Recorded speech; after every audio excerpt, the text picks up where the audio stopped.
Hello, everyone. Once again, this is Pastor Terry Reese of the Valley Grace Brethren Church of Armall, Pennsylvania.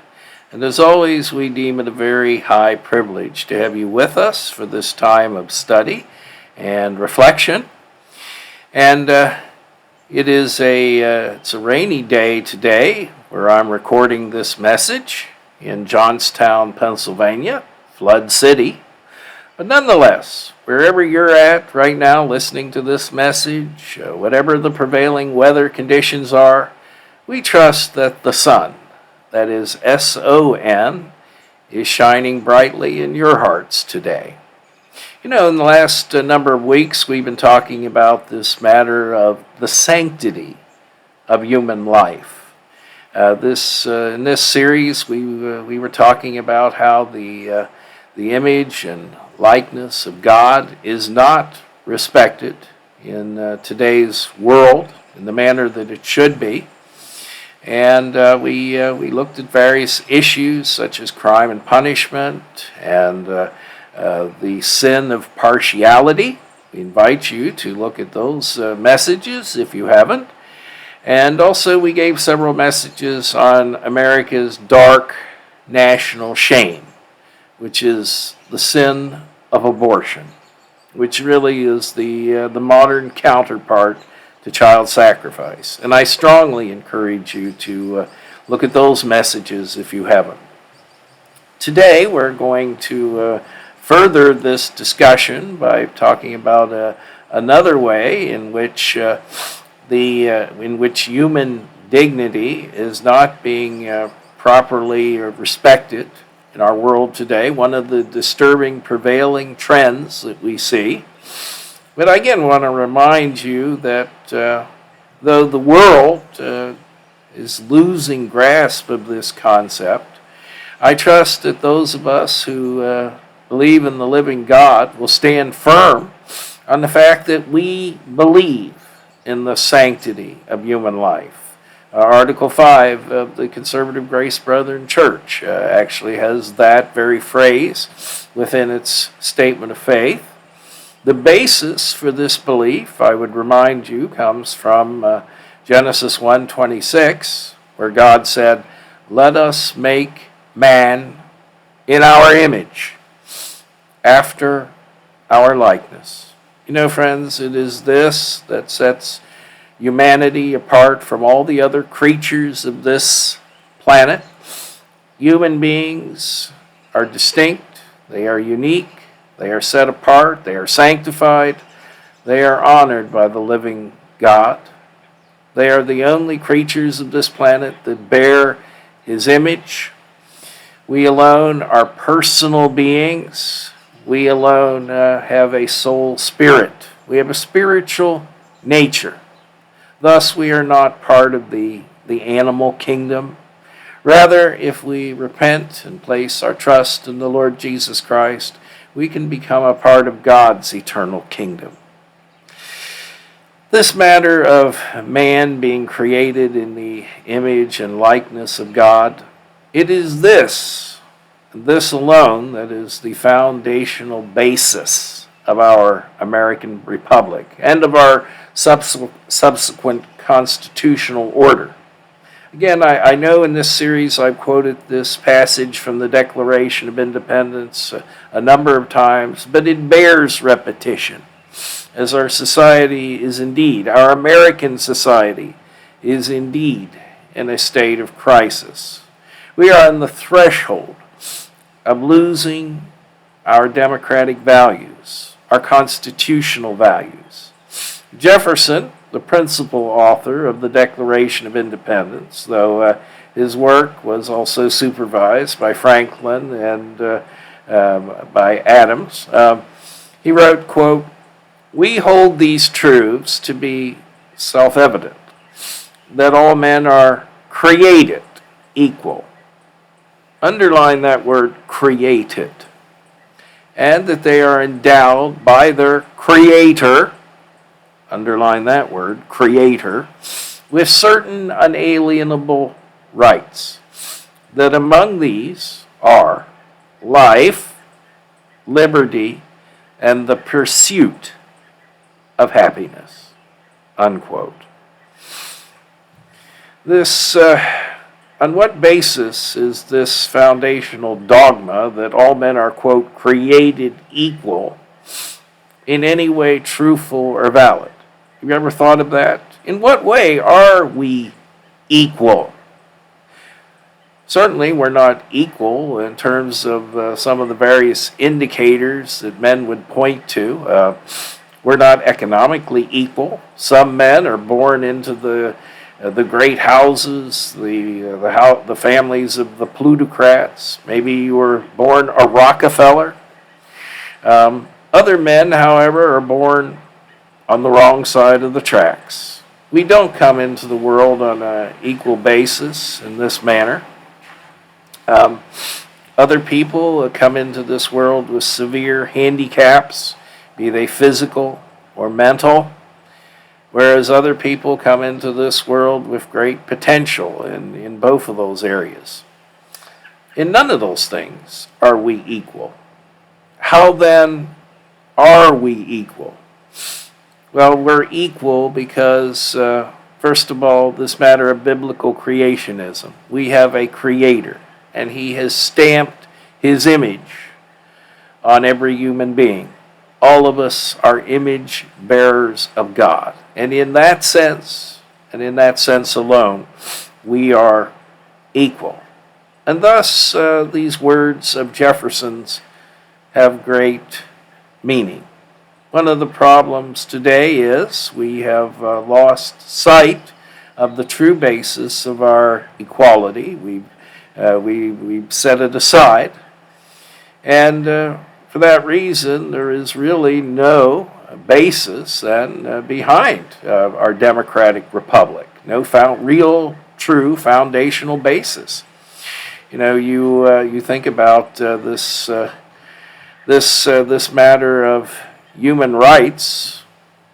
They are not something that other men have invented.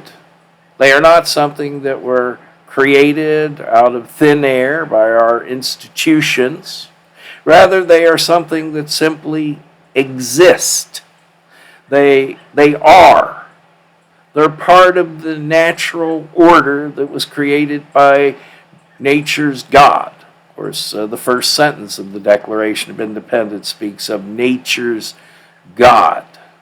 These rights govern men, and they have been endowed not by other men, but by their Creator. And of course, if we understand that, we also understand that the central function of human government is to protect human life. Governments that carry out this mandate are honorable, and they are good, and they are just. Governments that fail in this mandate are not good. They are dishonorable, and they are unjust. As we continue with this series, again, we are looking at some of these pernicious prevailing trends that we see where the image of God is set aside or desecrated. And I found an interesting quote that I'd like to share with you. It's from a delightful online website called Got Questions. And it's really, I recommend that website. It deals in a very biblical manner with so many concerns and questions that Christians raise about a whole host of topics, and it's almost like a mini encyclopedia. But there's this quote from Got Questions in their article on human dignity. It compares an attack on human beings with an attack on a nation's flag. Of course, we live in an era where we see all these athletes doing terrible things on the athletic field, highly paid young men who have enjoyed the blessings of the free enterprise system and of American democracy, and yet they feel compelled in the sight of their fans to dishonor their nation's flag, to take the knee. This is an extraordinary thing. The fact that they would openly disrespect, even if they disrespect their country, that they would disrespect their fans, many of whom are veterans as well. But here's this quote from Got Questions. It's referring to Genesis 9:6, where we're told that murder is a hateful crime because it's an attempt to destroy that which was created in God's image. And James 3:9 that tells us that slander is a hateful crime because it attempts to destroy that which was created in God's image. But here's the quote: just as desecration of a nation's flag is an attack on the values of the nation that flag represents, so an attack on the life of man is an attack on the majesty of God who created man to be his representative on the earth. Isn't that a wonderful quote? Just as a flag represents our nation, so too do human beings represent God Almighty. An attack on humanity is really an attack upon their Creator. This is why it's so important that we treat one another in an honorable and dignified fashion. So we've to continue making progress in our series here. I already enumerated some of the issues that we looked at: crime and punishment, and partiality, and abortion. When we talked about abortion, we were looking at how this involves the great sin of the destruction and abuse of the weak and the innocent. We're dealing here with innocent blood. Proverbs chapter 6, verses 16, 17 tells us that there are 7 things that the Lord counts as an abomination, and one of them is hands that shed innocent blood. And certainly that applies to abortion, if anything does. But there are other ways in which we see the weak and the innocent blood being under assault today, the powerless, the disadvantaged, not just the unborn, but the very young, the elderly, the infirm, the physically and mentally challenged. All of these groups are very vulnerable. They represent people who have very limited power or no power at all, and they are easily victimized. And as we talked about abortion, this week we're going to move on to a related issue which represents an assault upon the weak and the powerless. We want to talk about this matter of euthanasia, which we might define right off the bat as playing God. And that's the great sin behind euthanasia. It's important, friends, that we take this all these matters seriously. One more introductory comment before I start getting into the heart of this thing. We not only are we created in the image and likeness of God, and we are commanded to recognize this, but secondly, we are also commanded to love our neighbor. That's why we need to be interested in these things. Jesus tells us in Matthew 22, verses 37 through 39, that this is one of the 2 great rules. The first is to love the Lord your God with all your heart, mind, soul, and strength. But there's a second that's like unto it, and that is to love our neighbors as ourselves. When we think about how all the law and the prophets hang upon these 2 great rules, let's remember that the last 6 of the 10 Commandments deal with how we treat one another. And this is also reinforced by Galatians chapter 6, verse 10. There the Apostle Paul reminds us of this, quote, "So then, as we have opportunity, let us do good to everyone, and especially those who are of the household of faith." You know, the great Puritan preacher Cotton Mather, in reference to that thought, says this.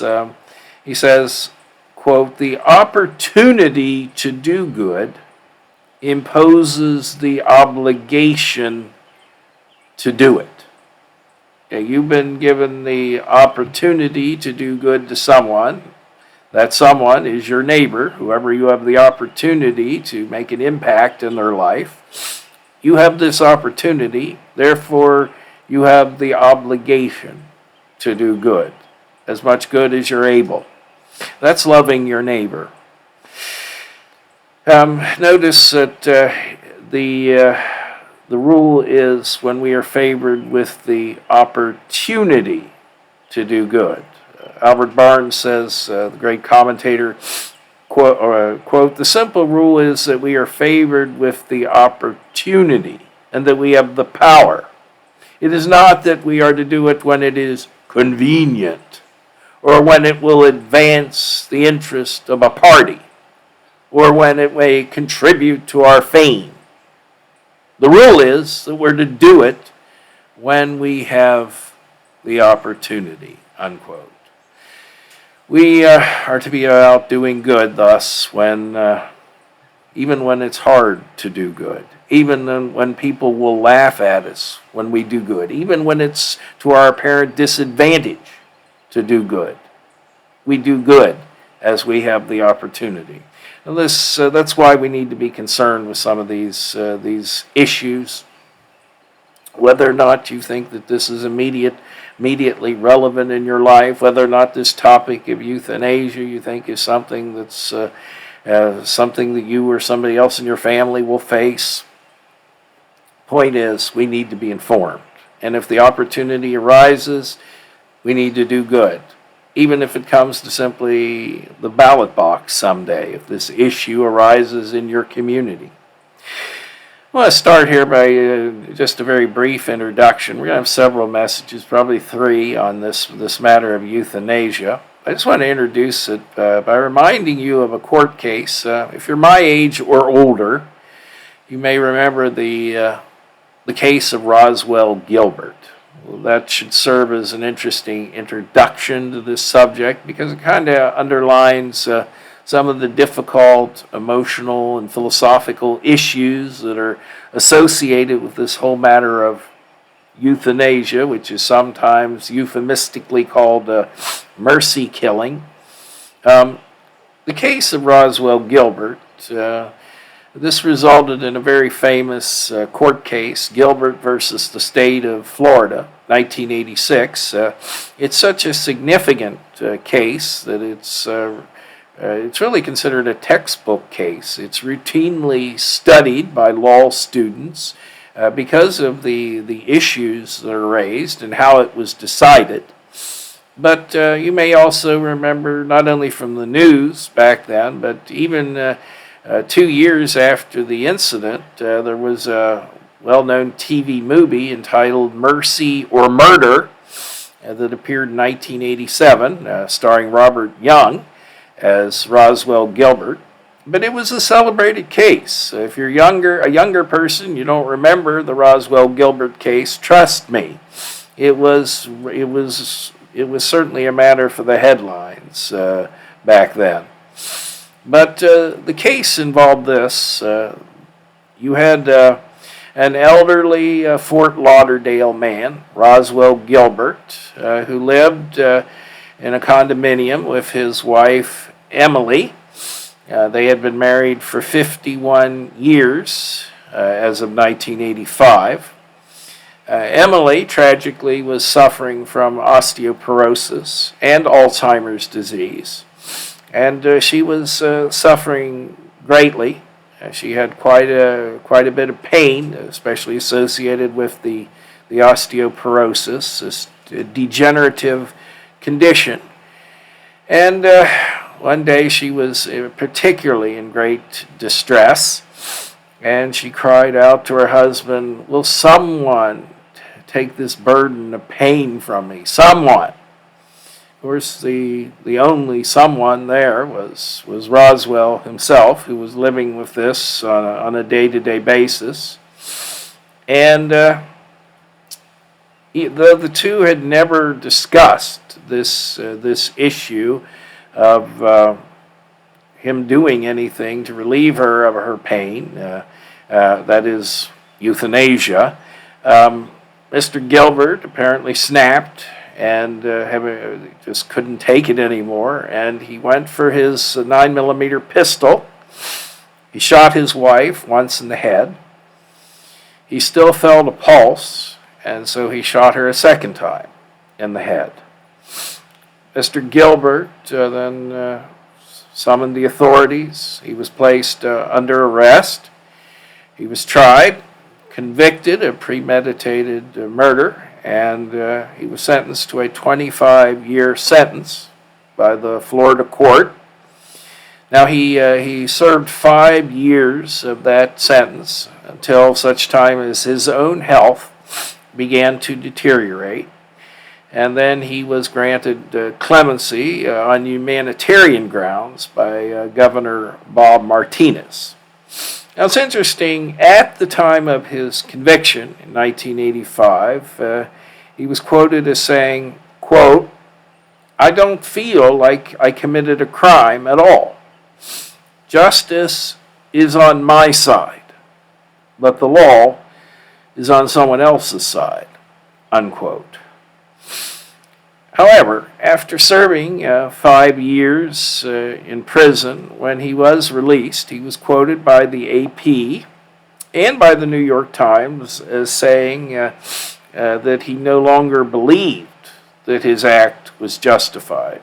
He said, quote, "I should not have killed my wife. Now I know that." He went on to say, "I loved her dearly. I truly did." But he then went on to say that her illness, that it, quote, "created just a complete state of desperation in my mind," unquote. "It's a lousy excuse," he added, but that's what it was. So it is interesting that there was a lot of debate at the time this killing took place. Some people siding with Mr. Gilbert, or at least saying the court should grant mercy. But Mr. Gilbert himself holding that point of view. But it's very interesting that after 5 years he had a change of heart on this. That he admitted that he was wrong in this, in taking the law into his own hands and killing his wife, that he should have allowed nature to take its course. I mention this case as kind of our introduction to this matter because in a very emotional way, it really raises a lot of these hard issues that are related to death and dying. And that's one that all of us and our families will inevitably face. All of us are mortal. That's part of the curse. All of us are breaking down, degenerating. The law of entropy, this law of things deteriorating, has been placed on this planet and on its creatures by Almighty God. That's part of the curse. And so it's one that we'll all face in one way or another.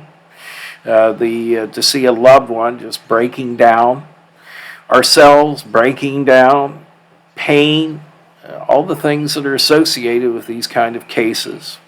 And of course, modern medicine now, it makes it all the more difficult. Modern medicine has made these end-of-life issues just all the more difficult. In the past, people were able to die quickly, perhaps, or at least in a quicker fashion, perhaps in a more dignified fashion, some would argue. Today we have all kind of machines and therapies that extend our lives and yet also serve to sometimes extend our agony. So these issues are very important and something we all need to think about, especially as we see government and insurances more and more taking an active role in the management of our personal health care, and also in terms of this matter of the allocation of resources. All of this is pushing these issues more and more into the realm of public policy. And when you're talking about public policy, there are those who have a vested interest in redefining how we as citizens think about this whole issue of human life and its inherent dignity. There are those who are very hostile to the Judeo-Christian worldview and seek to undermine it and subvert it, and they will use issues such as this along those ends. The issue politically is becoming more and more fluid, more and more difficult in terms of the legislation that we're seeing emerge worldwide. We have a number of nations that now allow active, voluntary euthanasia, and I'll further define those terms in a moment. So that's about all I want to do today, is define some of the terminologies. But active, I'll just quickly state that active means you're actively doing something to hasten a person's death. It's not simply a matter of letting nature take its course. You're actively doing something to cause a person to die. A number of nations allow this active, voluntary, the person has to consent to it, euthanasia. The Benelux countries, for example, are very far down the road on this, but the Benelux countries are Belgium, the Netherlands, and Luxembourg. Their policies are very progressive. A person, if provided that their case meets the appropriate criteria, a person can request the involvement of a physician in actively putting them to death, putting them to sleep, so to speak, much like we do with animals, the euthanization of our pets. These countries are very far along down the road, and in the Netherlands, you see also a non-voluntary euthanasia with regard to very young children, if certain criteria are met. This is, when I say non-voluntary, that means that the person has not consented to it for whatever reason. And this is something that mercy killing can be applied to very young children. Other nations that are very advanced or progressive, so to speak, with regard to their standards with regard to active voluntary euthanasia, allow mercy killing, would be the nations of Canada, which is a very liberal nation, that de facto socialist prime minister of theirs, Justin Trudeau, a horrible person. And also Australia, again, a very progressive society. The South American nation of Colombia is very far along the road here in allowing mercy killing of human beings. What we call active voluntary euthanasia. Also, some other European nations, Spain and Portugal, have allow active voluntary euthanasia. In the United States, we see that assisted suicide, that if someone can assist you in committing suicide, that this is legal in 10 U.S. jurisdictions. And these are as follows. Of course, Washington, D.C., very liberal. Of course, that city also has almost 50% abortion rate in terms of pregnancies. You see in both ways this city does not value human life. And also, as you would expect, the left coast or west coast states of California, Oregon, and Washington. Oregon and Washington, of course, very radical in their politics. They have led the nation in this thing. And of course, as you might also expect, the very liberal New England states of Vermont and Maine allow assisted suicide, legal suicide, and New Mexico and Hawaii. And also, it's no surprise, New Jersey. Now, I say no surprise because New Jersey, also, when you look at another sanctity of life issue, abortion, in terms of percentage of pregnancies ending in abortion, New Jersey leads the nation with about 29%, approaching a third of all New Jersey pregnancies ending in abortion. But they also, here in this case, with regard to euthanasia, leading the way in terms of doctors and others assisting in self-murder, assisted suicide. Suicide is what we call self-murder. We have a culture of death in this society. You know, our culture has become turned more and more from the living God, turned to sin, and sin. The wages of sin, in one way or another, are always death. That's the dividends that sin pays. And I would say the dark days lie ahead for our country, and particularly when we're talking about this issue, euthanasia, as health care costs rise and medical technology advances, and you'll see more and more triaging in medicine, and as the respect for human dignity begins to decline, I think you'll see the culture of euthanasia only continue to advance further and further, and I think eventually you may even see involuntary euthanasia. People being put to death who don't even ask for it. I would say that the corruption of medicine that started with abortion is also having an impact now in this area, this matter of euthanasia. But let me now define some of the terms that you've already heard me use. I think that's important. When you hear these words, you know exactly what we're talking about. This term euthanasia, it comes from the Greek. Euthanasia. What does that even mean? Literally, the Greek terminology means good death. It's interesting. Is there such a thing as good death? Well, that's what the word means. Good death. We sometimes popularly call it mercy killing. This is the practice we might define of intentionally ending life, human life, in order to eliminate pain and suffering. So I guess if you want an in the nutshell definition of what euthanasia is, it is the practice of intentionally ending life. Think that over. Intentionally ending life for the purpose of eliminating pain and suffering.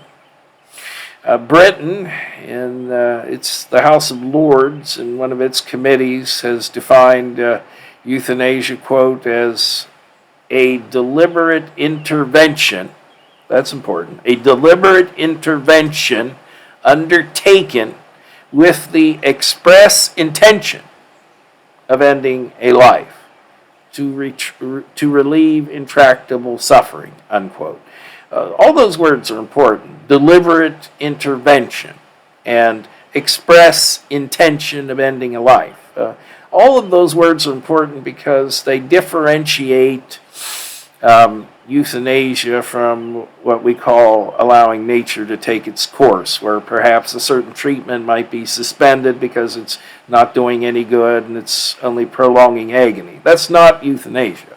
Euthanasia, again, is deliberately intervening, causing death, okay?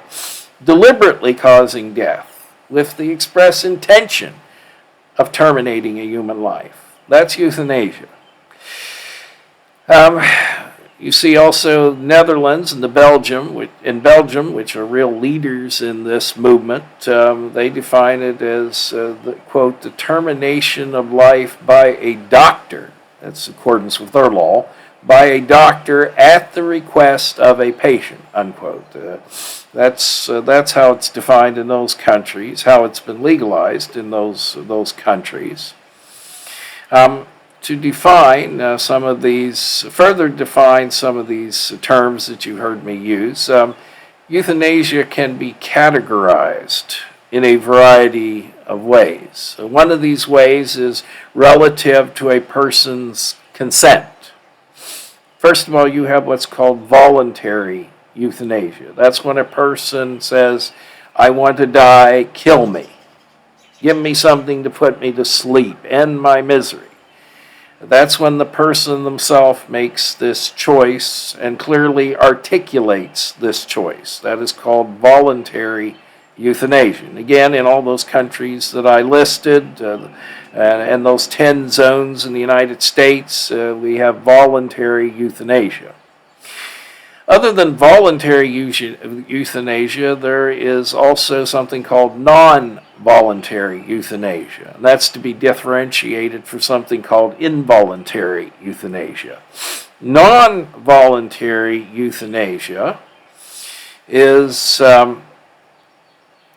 when a party is unable to request euthanasia, but it is administered anyway. Usually when we're thinking about non-voluntary, it's because the person is incapable of articulating their request. Perhaps it's a person in a comatose state, a person who's hooked up to a machine and is non-verbal, is unable to say, I want to be put to death. That's non-voluntary. Also, very young children and babies. They are unable to articulate or are considered not responsible.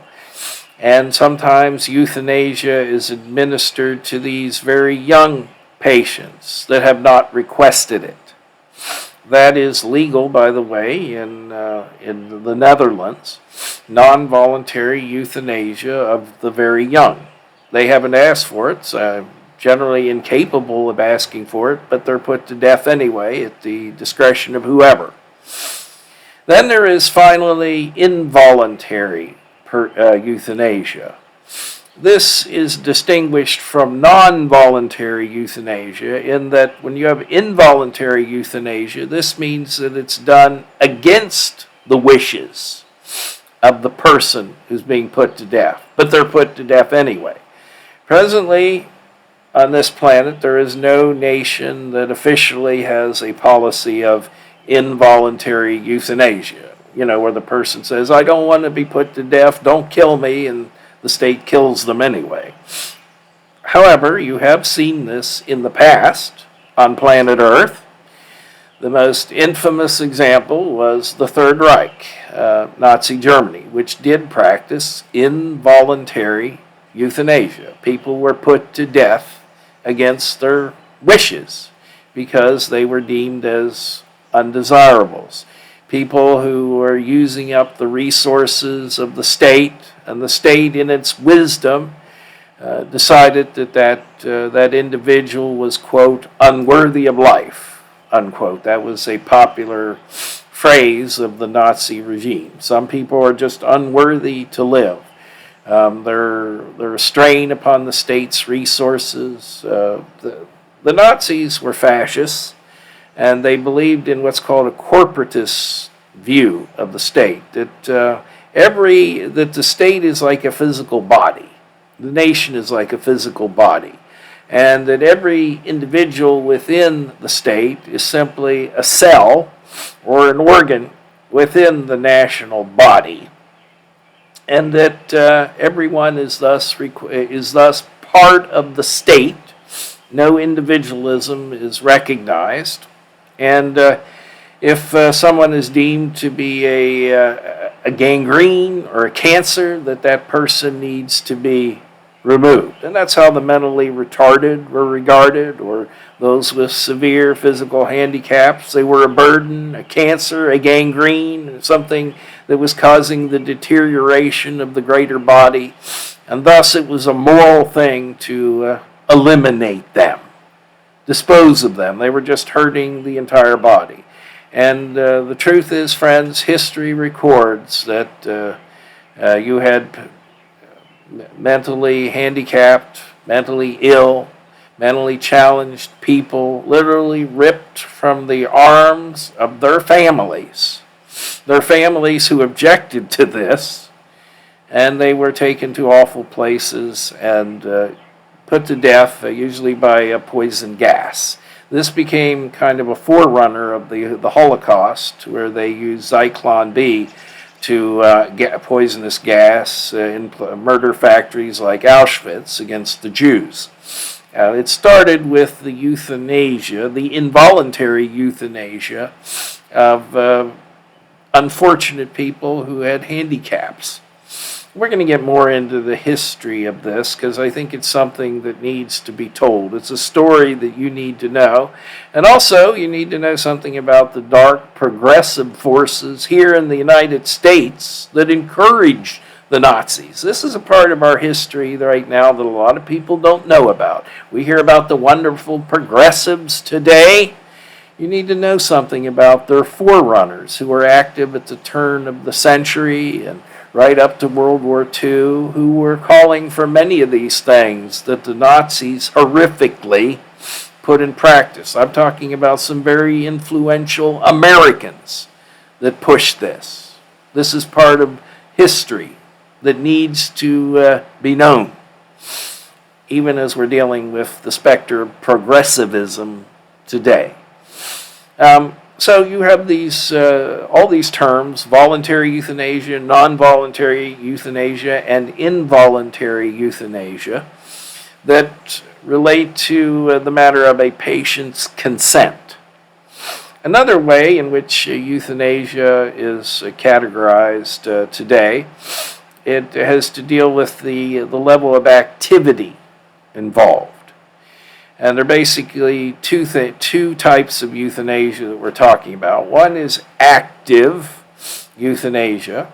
Active euthanasia is when you do something that immediately and actively causes a person's death. You inject them with a poison syringe.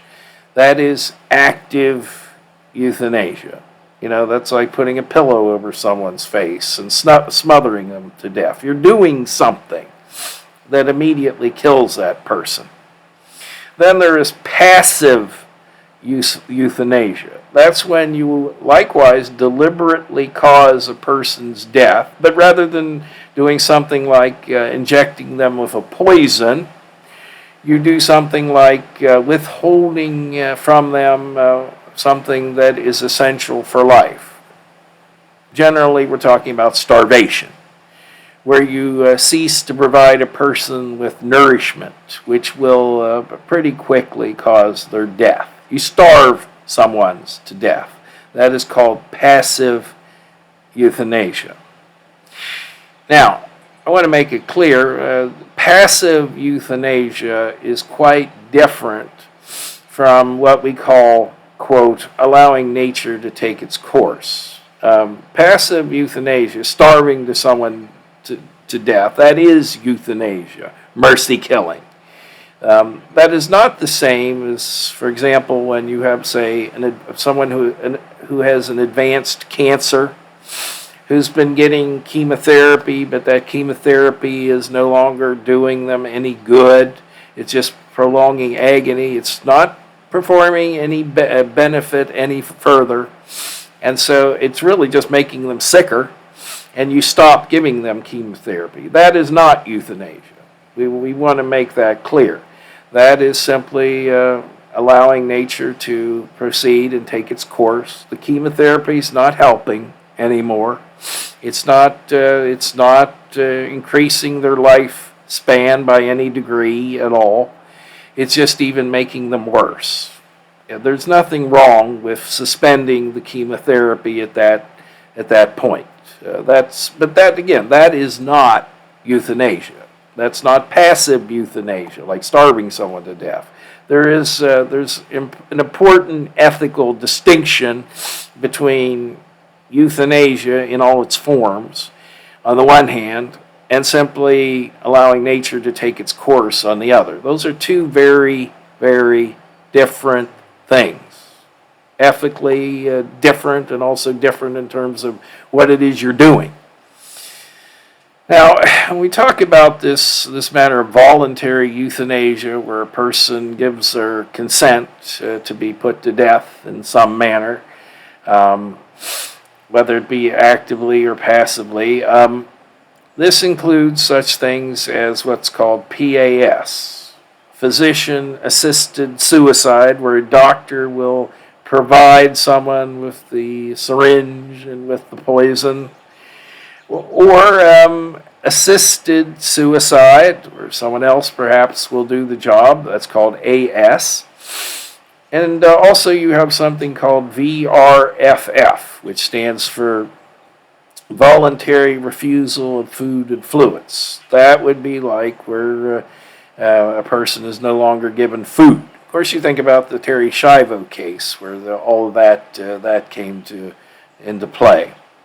Now, these various forms of euthanasia, again, as I stated, are legal in a growing number of countries, and I suspect you'll see it more and more. But you do see different countries having different legal standards. Some countries, as we said, very favorable to euthanasia or so-called mercy killing. Other countries rather hostile to it. I will say that you think about the various nations of the world. Often we don't think about Russia as being a champion of human rights, but actually on some of these social issues right now they have a very good record. Russia is very hostile to euthanasia, and it also does what it can to discourage abortions. Under Putin, abortions have gone down to a third of what they used to be.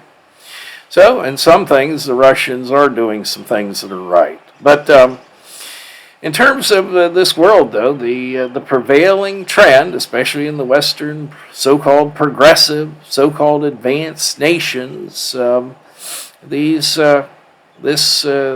tendencies are getting worse and worse. And as I said, some countries, like the Netherlands, even more disturbingly, presently allow for even non-voluntary euthanasia of certain groups, such as minor children and babies. All of that should disturb us, as the next group that they're coming for, of course, for non-voluntary euthanasia, and I think even ultimately one day involuntary euthanasia, like the Nazis, will be the elderly, and the rest of us who are just deemed to be unworthy of life. Friends, when you cancel out the principle that all men are created equal, which is based upon the idea, again, that we all have the imago Dei, the image of God, then all things are possible.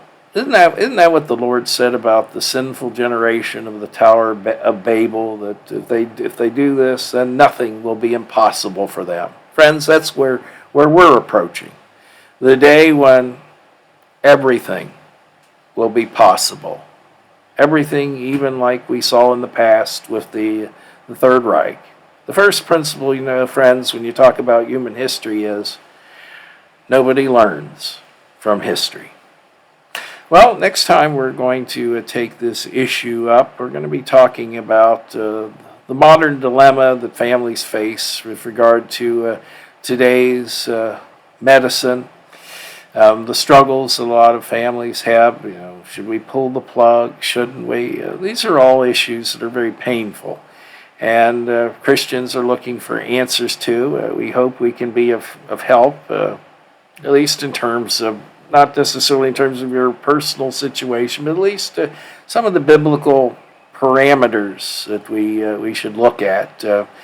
Especially as the medical community getting more and more liberal with its advice. I remember my poor father he had a quack doctor who just told him that he needed to lay down and quit. Just lay down and die, Merle. Just a horrible thing. And I think in this day and age, when we have so many professionals out there that don't know the Lord, we do need some counsel from God's Word. Well, friends, we trust that today's message was somewhat informative to you. And until next time, this is Pastor Terry Reese, and may the Lord be with you.